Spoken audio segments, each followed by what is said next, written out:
I guess it's easy when all you have is like a minimal case where you need to find like some specific elements in like some HTML code. Personally, I've had like these situations where, you know, as you mentioned before, websites are usually a sort of an organism, right? They constantly change because, well, it's usually generated content, right? And it depends, like the content of the website depends on the sort of like descriptions a product has, if we're talking about some e-commerce websites, and if we're talking about SEO websites, then, you know, the amount of results that we could get, you know, could be different. How do you write a selector that withstands all of those changes? That's a very good question, actually, because there is a difference, you know.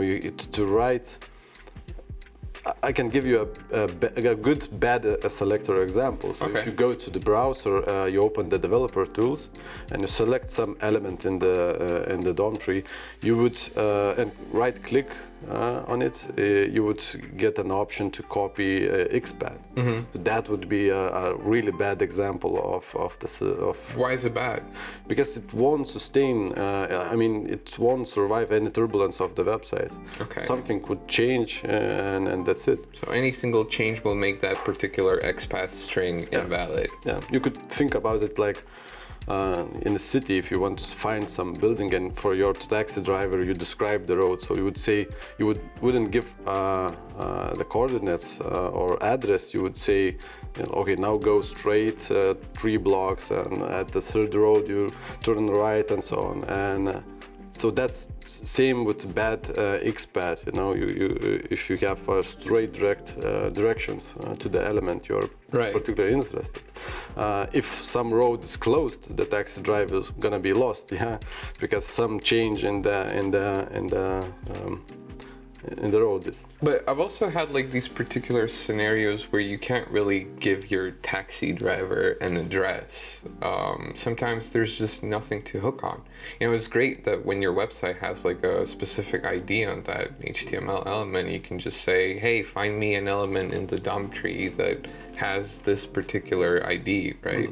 So those kind of situations are easy to deal with. But what about when the data is like in a super generic element, like a UL, right? Which is a numbered list element, right? I'm pretty sure that's what it's called. Sorry if I'm mistaken.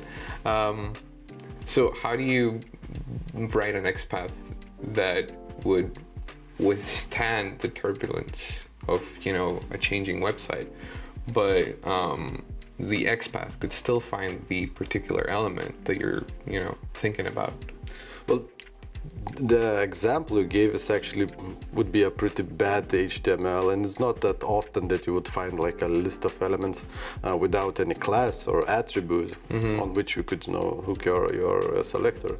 So yeah, you just have to find a way to look for those classes and attributes, or some particular text that you could use to select an element. So am I understanding you correctly that if there's like no particular class that you can hook onto in order to find that particular element that you're interested in, so you're basically lost? You can't really you're not lost. You could probably say that, okay, I need a 3rd element in this list. But that's very well, dangerous, you know, because if another element will appear in that list, that's it. Sorry.